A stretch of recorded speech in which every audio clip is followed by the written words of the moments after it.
kalau kita mau memperbaiki PNS, BUMN, masyarakat kita sekarang, oke, yang lalu jangan lagi caci maki, sumpah serapah. Sudah habis waktu kita. Mengapa bisa begini? Mengapa banyak kena narkoba? Penyelundupan narkoba yang terakhir ditemukan 1,5 ton. Bayang, 1,6 ton, lebih pula lagi. Bayangkan gimana itu mabuknya kalau dihisap satu orang. Sudah terlalu banyak yang mencaci maki kegelapan. Kenapa gelap? Kenapa mati lampu? Kenapa mati diesel? Kenapa tak dibetulkan? Kenapa minyak tak ada? Kenapa tak ada yang satu menyalakan lilin, menyalakan api, menyalakan majis, menyalakan obor supaya terang benderang? Oleh sebab itu solusi kekacauan umat ini adalah pendidikan.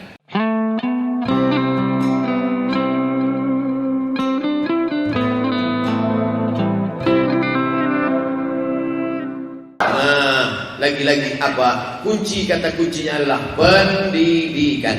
Kalah dalam bidang politik, oke, tak apa-apa. Kalah dalam bidang ekonomi, oke, tapi dalam masalah pendidikan tak boleh. Lalu saya tanya Syekh Muwaffaq, Syekh, ya, berapa mereka mendirikan sekolah di Turki itu? Apa kata Syekh Muwaffaq? Guru saya, baru guru dia saja satu orang, guru saya sejak dia berada di Turki sampai meninggal dunia mendirikan 5.000 sekolah. Sehingga dengan 5.000 sekolah itu muncullah generasi-generasi yang hijau, yang dijaga dari ulat-ulat yang akan merusak daunnya, memakan batangnya, mengotori buahnya. Maka selamatlah dia. Bayangkan kalau satu sekolah 100 orang. Kelas 1, kelas 2, kelas 3, 33, 99. Gurunya satu, kepala sekolah 100. 101 sekolah kali 5.000 sekolah, berapa tuh? 500.000. 500.000 anak sudah selamat dalam satu tahun. Karena satu angkatan 500.000, satu angkatan 500.000. 2 tahun selesai satu penduduk Pekanbaru. Pekanbaru ini penduduknya 1.200.000 kalau siang. Kalau malam 1 juta. Karena yang 2 itu balik ke kampung. Ada yang balik ke Siak, ada yang balik ke Kampar, ada yang balik ke Pelalawan. Nah, maka untuk memperbaiki Pekanbaru, kita tidak bisa bawa tongkat ajaib bim salabim abrakadabra berubah, enggak, tapi pendidikan yang sudah berlalu apa boleh buat. Kemarin ketika saya di Terengganu berjumpa dengan ketua Partai Islam se-Malaysia, namanya Tuan Haji Abdul Hadi Awang. Lalu kemudian ketika bersalaman sarapan pagi di rumah Ustaz Azhar Idrus, saya tanya, Syekh, beliau tamat S1 dari Madinah, alumni Al-Madinah Al-Munawwarah, pernah menjadi menteri besar, gubernur Terengganu. Lalu saya tanya, dan wakil Syekh Yusuf Al-Qardawi untuk Asia, ketua Ikatan Ulama Dunia, wakilnya inilah Syekh Abdul Hadi Awang. Saya termasuk pengagum beliau, membaca sejarahnya, mau nonton beliau di televisi, tak pernah terlintas di pikiran saya akan jumpa. Tapi pagi itu apa kata Ustaz Azhar Idrus, Ustaz Somad, esok pagi sarapan di rumah saya dan Ustaz Abdul Hadi Awang akan ikut bersama kita. Masya Allah, amazing. Lalu kami pun jumpa makan bersama, saya cium tangannya, saya peluk dia, saya letakkan tangan dia di dada saya, minta doa. Lalu saya katakan, ausini, kasih saya pesan Syekh. 3 pesan dia. Apa kata dia? Yang pertama, ittaqillah, takutlah kau kepada Allah. Yang kedua, apa kata dia? Wahdatul ummah, jaga persatuan umat, jamaah, jangan kau pecah belah, jangan kedatangan engkau memecah belah umat. Yang ketiga, ini pesan dia, apa kata dia? Syabab, anak muda. Yang tua-tua sih, dia senyum. Tua itu dah lah, kata dia. Bukan yang tua yang singgung, bukan kata saya. Kata Syekh Abdul Hadi Awang, syabab, kata dia. Maka yang muda-muda ini sekarang. Maka kalau yang sekarang taman SD, anak muda, belia, dibentuk kepalanya, sekarang dia kelas 1 SMP tahun 2018 dia kelas 1, SMP 3 tahun, SMA 3 tahun, kuliah 3 tahun. 2028 dia sudah selesai S1 dan bawa map untuk apa? Tes CPNS, PEMKO dan PEMPROM. Jangan sepele zaman anak sekarang. Makanya antum kalau sekarang ada nampak anak SD kecil, jangan setel telinganya. Bisa jadi kepala dinas dia 10 tahun lagi. Nah, oleh sebab itu maka kalau kita mau memperbaiki PNS, BUMN, masyarakat kita sekarang, oke, yang lalu jangan lagi caci maki, sumpah serapah. Sudah habis waktu kita. Mengapa bisa begini? Mengapa banyak kena narkoba? Penyelundupan narkoba yang terakhir ditemukan 1,5 ton. Bayang, 1,6 ton. Lebih pula lagi. Bayangkan gimana itu mabuknya kalau dihisap satu orang. Sudah terlalu banyak yang mencaci maki kegelapan. Kenapa gelap? Kenapa mati lampu? Kenapa mati diesel? Kenapa tak dibetulkan? Kenapa minyak tak ada? Kenapa tak ada yang satu menyalakan lilin, menyalakan api, menyalakan majis, menyalakan obor supaya terang benderang. Oleh sebab itu solusi kekacauan umat ini adalah pendidikan. Ditinggalkan sawah luas, mati. Ditinggalkan kebun sawit banyak luas, tapi tak ada pendidikan. Pas giliran tak ada duit, jualnya satu kaping, habis. Dulu ada ditinggalkan emas, cincin, gelang, subang, anting. Yang pertama dia jual cincin, habis itu subang, habis itu anting, habis itu rantai, habis itu gelang kaki, habis itu yang ada di gigi tersangkut. Habis semua. Lama-lama giliran tak ada lagi, diri dia jual, kehormatannya dia jual. Na'udzubillah. Ini bukan basa-basi, ini sudah terjadi real. Maka memperbaiki umat ini adalah pendidikan. Tapi itu yang dimuliakan Allah Subhanahu wa taala, maka pendidikan ini merupakan suatu solusi. Saya tidak mau anak saya sanawiyah, Pak Ustaz. Saya maunya SMP. Oke, buat dia SMP, tapi di dalamnya itu ada agama.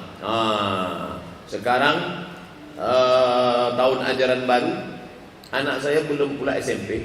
Tak mungkin masuk diterima langsung walaupun anak ustaz. Bisa masuk SMP, SD dulu lah Pak Ustaz. Andai anak saya SMP, saya daftarkan. Pendaftaran tanggal bulan Juni 2018. Apa kelebihannya? Tamat anak itu nanti SMP 3 tahun, hafal hadis 100 hadis. Tingkat kelas 1 33 hadis, kelas 2 33 hadis, kelas 3 34 lah. Kalau 3 99 baru habis 100 hadis di kepala dia. Anak-anak kecil ini mudah ngapalnya. Dia baca 2-3 kali ingat, lengket di kepalanya. Tamat SMP 100 hadis. Hafalan Qur'annya berapa? Hafalan Qur'annya 5 juz. Kelas 1 juz 29 juz 30, kelas 2 juz 27 juz 28, kelas 3 juz 1. Sehingga dia hafal. Di awal dia hafal, dia buka. Sedangkan untuk berangkat ke Al-Azhar Mesir, syarat hafalan cuma 3 juz. Sementara taman SMP sudah hafal 5 juz. Masya Allah. Ini anak saya nih, taman SMP berapa hafalnya? 5 juz. Bapak, saya baca Quran dulu bisa gitu. Kalau kita punya masa lalu yang gelap, yang hitam, yang jahil, maka kita balaskan sakit hati kita. Saya nih Pak Ustaz dulu tak kenal Quran, anak saya mesti hafal Quran, mesti dia hafal Quran. Saya dulu tak tahu hadis Pak Ustaz, anak saya ini mesti hafal hadis. Alhamdulillah 100 hadis di kepalanya, 5 juz Al-Quran di kepalanya. Sehingga kalau sholat ayatnya tidak kulhu aja, kan dapat pahala Pak Ustaz. Ini bukan cerita pahala. Nah, lalu kemudian tamat dari situ, apa paham dia teknologi? Ya, karena pelajaran ini tetap tidak tinggal. Matematika, fisika, biologi, kimia, bahasa Inggris. Bahasa pengantarnya kalau pelajaran agama bahasa Arab. Kalau pelajaran umum bahasa Inggris. Nah, bahasa Jawa sikit-sikit yo enek, sikit-sikit yo ora apa-apa. Bahasa Jawa lah iya dos sikit-sikit. Nah, lalu kemudian biasa dicampur-campur. Maka walaupun dia hebat bahasa Arab, bahasa Inggris, tapi tidak meninggalkan bahasa daerahnya karena dia cinta akan daerahnya. Nah, Bapak Ibu yang dimuliakan Allah Subhanahu wa taala, lalu kemudian saya ini termasuk produk yang tidak sekolah secara berurutan. Tidak kelas 1 lain, kelas 2 lain, kelas 3 lain. Jadi sehingga tidak berurutan. Zigzag dia, agak kacau sedikit. Sedangkan kita mau memperbaiki. Masa bisa sekolah ini kan bukan pesantren, full day. Masuk dia jam 8 pagi, pulang dia jam 4 sore. Masyarakat perkotaan, orang tua tidak berada di rumah. Orang tua ini kerja, bapak kerja, ibu kerja. Kalau anaknya cuma sekolah sampai jam 1, mau pulang dia ke rumah bapaknya tak ada, ibunya tak ada, pergi dia ke mall. Sampai di mall datang kawannya beli lem. Duduk mereka di parkir, ngelem rame-rame. Di situ ketawa-ketawa dia sendiri. Nah, yang satu lagi pulang duitnya banyak, dibelikan emaknya HP mahal, dibelikan bapaknya laptop, dibelikan duit, asik main game online aja dia. Dia rusak. Tapi kalau di sini dia akan selamat. Pas mau pergi kerja jam 8 antarkan anak. Nanti pulang dari kerja jam 4 sore jemput dia. Kalau dia sudah full day capek, pulang salat maghrib, baca Quran, salat isya, tidur. Tapi kalau dia pulang jam 1, habis itu dia tidur. Setelah tidur malam dia tak bisa tidur. Akhirnya keluyuran sana keluyuran sini, pergaulan tak jelas. Ini Masya Allah. Jadi bukan dia buka buku baca hadis, buka buku baca hadis, buka buku baca hadis, siapa pun bisa. Al-isnad minad din, sanad itu bagian dari agama. Fanzuru amman ta'khudhu dinakum, maka panggillah, ajaklah, perhatikanlah dari mana. Tanya dia, dari mana? Ustaz dapat hadisnya dari mana? Dari guru saya. Guru Ustaz dapat dari mana? Dari guru saya. Dari mana? Bersanad, bisanadil muttasil ila Nabi Muhammad sallallahu alaihi wasallam. Hadis pertama yang akan diajarkan nanti, Ar-Rahimuna yarhamuhumur Rahman, irhamu man fil ardi yarhamkum man fis sama. Diambil dari mana? Dari gurunya sampai kepada Nabi Muhammad sallallahu alaihi wasallam. Jadi anak-anak SMP ini tamat SMP 100 hadis, bukan sekedar menghafal hadis tapi memiliki sanad. Walaupun 100 hadis, biasalah pemula SMP. Luar biasa. Lalu kemudian apa punya bisa olahraga dia Pak Ustaz? Oh, olahraganya olahraga sunnah. Apa olahraganya? Memanah. Saya busurnya ada satu di rumah. Pulang saya, rupanya ada jamaah mengirim. Berapa harganya? 1 juta. Itu saya simpan, takut betul saya hilang. Juta harganya.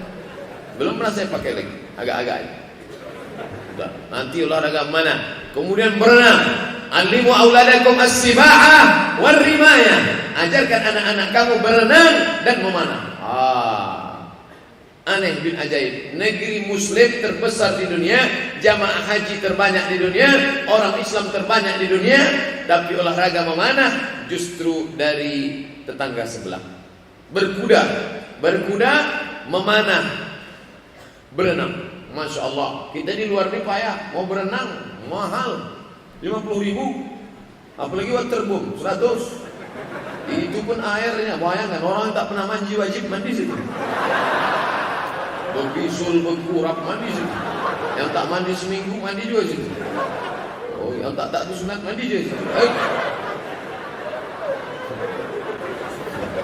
Anak sama ponakan saya minta mandi. Mandi kolam renang, mandi kolam renang, ayo mandi kolam renang. Saya cerita sebenarnya. Ada orang tak pernah mandi seminggu. Tiba-tiba mandi di situ. Ada orang yang tak sunat, mandi di situ. Ada orang yang tak cebok, mandi di situ. Kemudian kelihatan mandi di situ, pas mandi tetelan air. Terus saya tanya, masih mau ke situ? Enggak lah. Sedangkan ini kolamnya milik pribadi, maka anak-anak itu nanti akan mandi. Berenang dia pandai. Kita harus siap-siap karena kita ini tinggal di tepi Sungai Siak. Tinggal dari mana? Dari Riau. Di mana tepi Sungai Siak? Pandai berenang? Ustaz tak pandai berenang. Ustaz pandai? Tak juga. Memanah, berenang, berkuda. Kemarin waktu penambalan datuk di lembaga adat Melayu, wakai songket, wakai keris, wakai tanja. Apa kata salah satu datuk? Masya Allah, kalaulah naik kuda. Coba pakai kuda mana? Enggak. Kuda Mitsubishi pun tak ada. Kalau tu. Oleh sebab itu Bapak Ibu yang dimuliakan Allah Subhanahu wa taala, maka pendidikan inilah. Nah, bagi bapak-bapak yang punya tanah, ibu-ibu yang punya semen, saya Pak Ustadz tidak mau lagi, saya tak bisa lagi sekolah. Iyalah, masa bapak mau cukur bulu kaki pakai celana pendek? Ibu-ibu tak lagi bisa sekolah, tapi saya mau menebus masa lalu saya sudah pensiun, ini tanah saya ini 1 hektar, ini buatlah sekolah nih. Hubungilah Ustadz Mas Ledi Hasan untuk gimana cara mendirikannya, gimana surat izinnya, gimana guru-gurunya, gimana kurikulumnya, ada hardware-nya, ada software-nya. Hardware bangunan standarnya gimana, ada software-nya, kurikulumnya. Itu yang 100 hadis, mana hadis-hadisnya? Yang 5 juz Quran itu gimana cara mengajarkannya? Gimana membimbing anak-anak ini supaya dia berakhlakul karimah, supaya dia sopan santun, tapi dia juga paham komputer, hebat membaca buku. Oh, ini nggak semangat belajar di situ Pak Ustaz, panas. Ruangannya pakai AC, masya Allah. Saya sampai tamat aliyah tak pernah masuk belajar ruang pakai AC. Di kuliah ada AC, mati pula. Beruntung bertuah anak-anak kita ini. Nah, selamatkanlah anak-anak kita, karena kalau tidak, na'udzubillah, kepalanya dirusak dari berbagai macam arah. Sekuler, liberal, komunis, Syiah, Ahmadiyah, aliran sesat, Lia Eden, Ahmad Musaddiq. Banyak lagi, tak ingat lagi apa-apanya. Itu yang merusak kepala-kepala anak kita. Twitter, BBM, WhatsApp, Instagram, Telegram, miligram, kilogram. Rusak kepala anak-anak kita ini. Maka satu-satunya yang bisa kita lakukan adalah memperbaiki umat ini melalui pendidikan. Ibu rajin baca Quran, malam Jumat baca Quran, habis sholat maghrib baca Quran, meninggal dunia putus. Bapak rajin sholat duha, rajin tahajud, rajin witir, setelah meninggal dunia putus. Tapi ada amal yang tak putus. Apa dia? Buat sekolah. Al-Azhar sampai hari ini saya sudah ceramah di mimbar ini 10 tahun. Dari 2008 sampai 2018, 10 tahun mengalir pahalanya kepada orang yang mewakafkan tanah di Al-Azhar Mesir Kairo. Walaupun saya tak tahu berapa dulu yang mewakafkan. Tanah paling luas, paling kaya di Mesir adalah Al-Azhar. Kenapa? Wakaf, tanah wakaf, tanah wakaf. Dan saya pun kuliah di sana 4 tahun gratis. Asrama gratis Al-Azhar. Sampai tiket pulang gratis. Saya takut tiket pulang ini tak sampai ke Pekanbaru. Saya tanya, ini tiketnya sampai mana? Ditanyanya, ada tak airport di belakang rumahku? Begitulah, gratis, luar biasa. Bapak Ibu yang dimuliakan Allah Subhanahu wa taala, maka Bapak Ibu tinggal memilih saja. Yang punya anak, masukkan, daftarkan. Kuotanya tak banyak, hanya 60 orang saja. Begitu 60 orang, langsung dia berbunyi. Tak bisa lagi. Bagi yang sudah tak bisa sekolah, duitnya ada, bangunlah sekolah-sekolah. Mudah-mudahan ini menjadi amal jariah kita insyaallah. Amin. Ya Allah, amin. Sudah masuk waktu Isya jam 7.41. Mudah-mudahan apa yang saya sampaikan malam ini, ambil brosurnya. Yang brosurnya jangan minta, tipnya saya ini saya simpan bawa balik. Ada di pintu banyak. Lihatlah. Terima kasih. Mohon maaf. Wassalamualaikum warahmatullahi wabarakatuh.